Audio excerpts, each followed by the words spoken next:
Olá pessoal, bem-vindo ao nosso podcast. Hoje nós vamos falar sobre métodos de pesquisa em saúde do MCM2 e hoje nós vamos mergulhar no estudo do caso-controle, um dos pilares da epidemiologia. Isso mesmo, nós iremos mergulhar no estudo de caso-controle de modo a entender como que fatores do dia a dia, como fatores ambientais e também fatores genéticos, estão associados com alguns tipos de patologias, alguns tipos de doenças. E será que tem limitações? Vamos explorar tudo isso hoje, de forma clara e com algumas dicas para nos ajudar a entender melhor essa metodologia. Vamos começar pela definição. Segundo o GODES 2017, o estudo caso-controle é um tipo de pesquisa que compara dois grupos. Casos, que são as pessoas que têm a doença em estudo, e os controles, que são as pessoas sem a doença. Mais semelhantes em características como idade, sexo, Exatamente.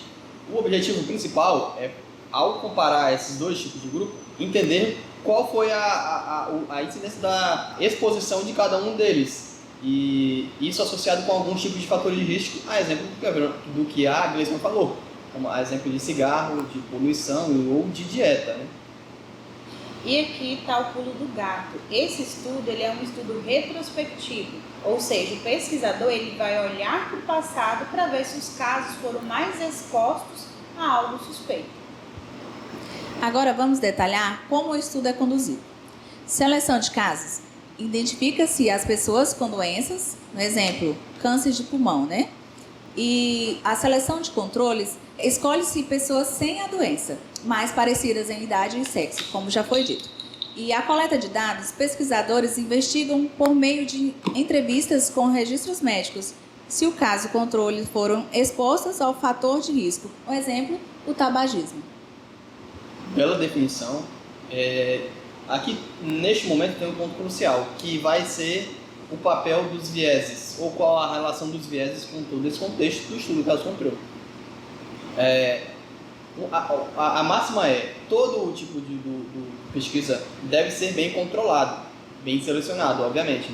Existem algumas situações que os pesquisadores devem fazer, algumas ações, de modo a evitar que esses vieses comprometam a pesquisa.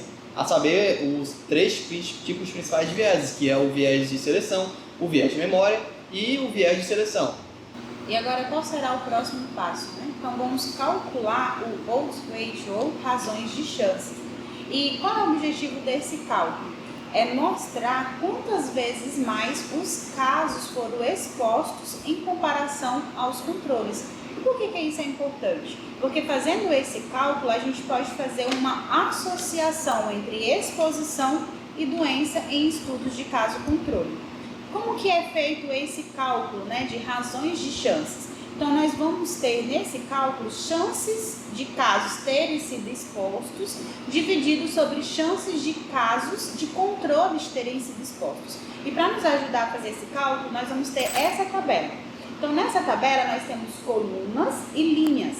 E nas linhas, nós vamos ter um histórico de exposição, que pode ser presente ou ausente dentro de cada população, o caso ou o controle.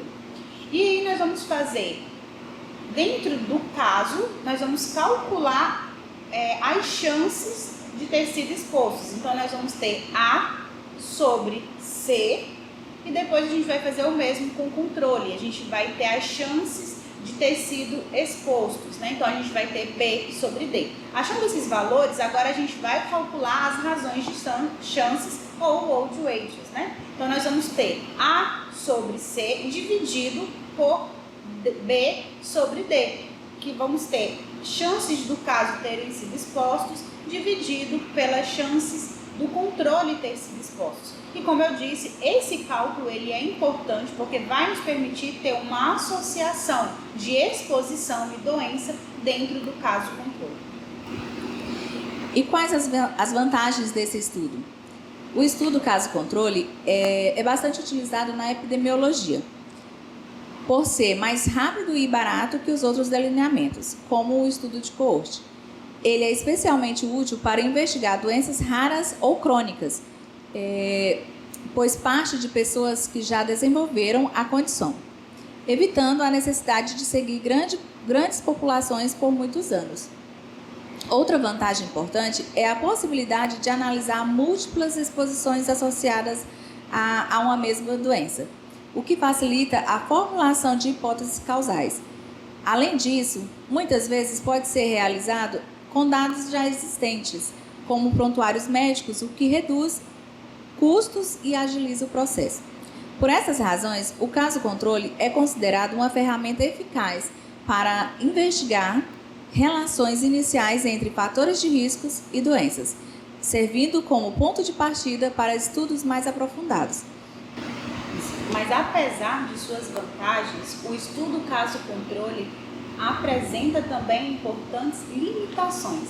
E quais são essas limitações? Uma das principais é o viés de memória. Como os participantes eles precisam lembrar de exposições passadas, especialmente na população de casos que foram pacientes que já tiveram a doença, as suas respostas elas podem ser imprecisas, né? Ou influenciadas pelo diagnóstico. Então, isso vai comprometer a confiabilidade dos dados. Uma outra limitação é o viés de seleção, porque essa limitação vai ocorrer quando o controle ele não é escolhido dentro da mesma população de casos. Então, isso pode distorcer a comparação entre esses dois grupos. E também uma outra dificuldade que nós encontramos nesse estudo é o que a gente não vai conseguir calcular diretamente o risco, né, a incidência da doença. Aqui nós vamos ter apenas a razão de chances, que é uma estimativa indireta. E também a maior dificuldade em estabelecer relação de causa e efeito, já que o estudo ele é retrospectivo, né? Então está sujeito ali a fatores de confusão que podem influenciar os resultados. Então, vendo essas limitações, é necessário, durante o estudo do caso-controle, um planejamento rigoroso e interpretação cuidadosa dos dados, né? Porque o estudo-controle ele é útil para nós. Perfeito. Por isso, então, que o caso-controle ele vai gerar algumas dúvidas. E se há dúvidas, os pesquisadores têm que garantir que haverá as respostas perfeitas. E isso vai ocorrer como? Isso vai ocorrer através de outro tipo de estudo, como o tipo de coorte, por exemplo. Ou seja, o tipo de de estudo de caso-controle vão gerar algumas perguntas que serão respondidas, se necessárias, por outros tipos de estudos, como o tipo de estudo de coorte. Ou seja, irão confirmar tais descobertas. Vamos a um exemplo clássico. Nos anos de 1950, os pesquisadores Doll e Hill queriam descobrir se o cigarro causava ou não o câncer de pulmão. Isso mesmo. Então, o que eles fizeram? Fizeram um estudo caso-controle. Tiveram um grupo de casos, que foram pacientes diagnosticados com câncer de pulmão, e controles, que foram pacientes sem essa doença, sem esse diagnóstico, no entanto, com um perfil similar, com idade similar, com sexo similar e até mesmo com profissões similares. E qual foi o resultado desse estudo, né? Então, a maioria dos casos eram fumantes, enquanto nos controles a proporção era menor, né? A proporção de fumantes. Então, a razão de chances ali foi alto, sugerindo que fumantes tinham maior risco de desenvolver a doença, né? De desenvolver o câncer de pulmão. Isso mesmo. E esse estudo foi um marco. Mas atenção, ele não provou sozinho que o cigarro causa câncer. Foi preciso fazer depois estudo de coorte e experimentais para confirmar. Com isso, conclui-se que o estudo de caso-controle ele é essencial para poder levantar suspeita. Mas aí vai necessitar de outro tipo de estudo, de outros métodos, né, para poder fazer o fechamento do caso, para poder dar o veredito. Então, resumindo, o estudo de caso-controle é poderoso para investigar causas de doenças raras ou de longo desenvolvimento. Além disso, sua estrutura retrospectiva possibilita a identificação de possíveis fatores de risco de forma ágil, sendo essencial para gerar hipóteses sem estágios iniciais da investigação científica. Trata-se, portanto, de uma ferramenta e estratégia para aprofundar o conhecimento sobre doenças de baixa ocorrência e orientar futuras pesquisas com delineamentos mais robustos. Exatamente. Então, tchau, tchau, pessoal. Tamo junto. Tchau.